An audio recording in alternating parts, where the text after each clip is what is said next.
माननीय उप जिलाधिकारी महोदय और माननीय वीडियो सर, हमारे परम आदरणीय खंड शिक्षा अधिकारी महोदय, रिस्पेक्टेड एसआरजी सर और यहाँ पधारे हुए सभी हमारे शिक्षक भाई बहन, आंगनबाड़ी बहनें, सभी लोगों का मैं इस कार्यक्रम में हार्दिक स्वागत, अभिनंदन, वंदन करती हूँ।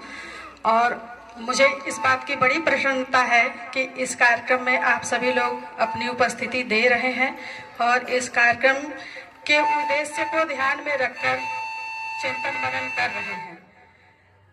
जैसा कि यह कार्यक्रम ही है हमारा आंगन हमारे बच्चे, बच्चों से जुड़ा हमारा विभाग है, हमारे कर्तव्य हैं, हमारे दायित्व हैं, हमारे अधिकार भी हैं।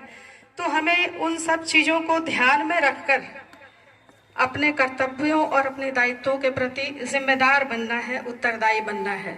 जैसा कि अभी निपुण भारत मिशन चल रहा है, प्रदेश को निपुण बनाने के लिए और हमारे ब्लॉक लेवल से अपने ब्लॉक को निपुण बनाने के लिए हम सभी लोग एकजुट होकर प्रयास कर रहे हैं, सभी लोग मेहनत कर रहे हैं और सभी लोगों को दिशा निर्देश विभाग से प्राप्त हैं कि क्या करना है, कैसे करना है, सबको पता है। तो हम अपनी जिम्मेदारियों को मन से निभाएं। मैं आप लोगों से निवेदन करना चाहती हूँ, प्रार्थना करना चाहती हूँ कि हम अपनी जिम्मेदारियों को मन से निभाएं। हम अपनी जिम्मेदारियों को मन से निभाएंगे तो कहीं ना कहीं ईश्वर भी देख रहे होते हैं और हमें उसके सुखद परिणाम प्राप्त होते हैं भविष्य में।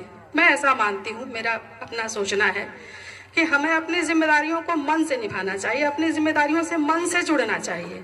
विद्यालयों में हम दिन भर की ड्यूटी करने को, अपने कर्तव्यों को बोझ न समझें कि बस किसी तरह अपनी ड्यूटी कर लिए, 9 से 3, 10 से 3 हमारी ड्यूटी हो गई है। बस हमारी ड्यूटी इतनी नहीं है, हमारी ड्यूटी बहुत बड़ी है। अगर हम एक सामाजिक प्राणी हैं तो समाज के प्रति हमारी जिम्मेदारी बड़ी है।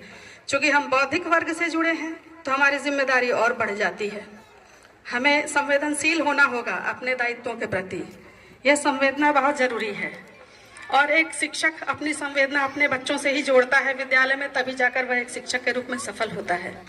मैंने भी बहुत सोचा, बहुत विचार किया है। मैं कविताएं लिखती हूँ, गीत लिखती हूँ, उसके माध्यम से बच्चों को, अभिभावकों को प्रेरित करने की चेष्टा करती हूँ और मेरे दोस्तों, मित्रों, सखियों, सहेलियों को सबको ये संदेश देने की कोशिश करती हूँ कि हमारी जिम्मेदारियाँ सबसे पहले हैं। हमारे खाने और जीवित रहने के बाद प्राथमिकता हमारी जिम्मेदारियों की है, बाकी सब दूसरे और तीसरे नंबर पे हैं। First priority is our duty. Our duty should be the first priority. We should ever not forget this. हमें नहीं भूलना चाहिए।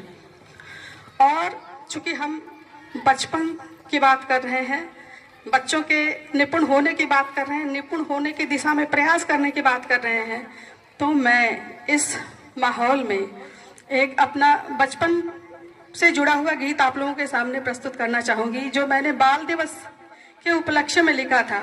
बाल दिवस के बारे में सोचते हुए लिखा था, लेकिन इसमें वह संदेश है।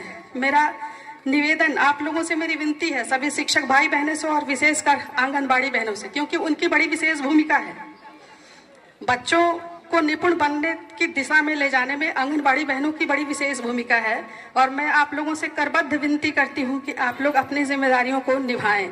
निभाती भी हैं, बहुत लोग निभाती भी हैं, लेकिन जो लोग थोड़े ढीले पड़े हुए हैं उन लोगों से मैं आग्रह करूंगी कि वो लोग भी अपनी जिम्मेदारियों के प्रति संवेदनशील हो जाएं, चेतनावान हो जाएं और बच्चों के बारे में गंभीरतापूर्वक विचार करें और देश को अपनी सेवा दें, अपनी जिम्मेदारी दें। ये देश हमें पाल रहा है, खिला रहा है, पाल रहा है, नौकरी दी है, पैसे दे रहा है घर परिवार चलाने के लिए, तो हम अपनी जिम्मेदारियों का निर्वहन जरूर करें, जरूर ही करें।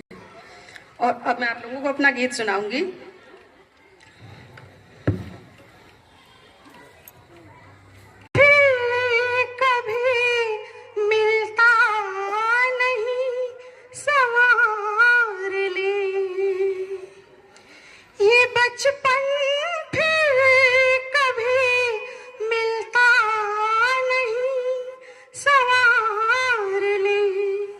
चलो अपनी सभी बच्चों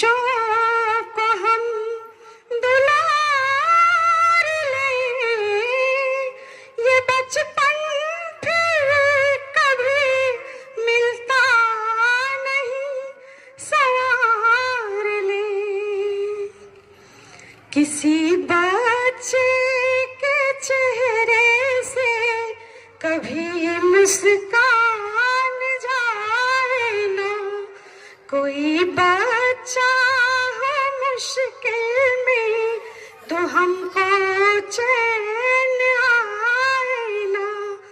बड़े खतरे हैं दुनिया में, सभी इनको बचाए ना, कि टूटे गए कभी खिलते नहीं, कुछ कार ले चलो अपनी सभी बच्चों को हम दुलार ले। ये बचपन फिर कभी मिलता नहीं, सवार ले। यही बच्चे बनेंगे कल को इस गुलशन के चौबारे। इन्हें हम प्यार तो दे दें, मगर कोई दिल से ना मारे। मोहब्बत इनसे करके हम इबादत से दुआ कर ले। ये बचपन फिर कभी मिलता नहीं, सवार ले चलो अपनी सभी बच्चों को हम दुलार ले। ये बचपन फिर कभी मिलता नहीं, सवार ले। बहुत बहुत धन्यवाद।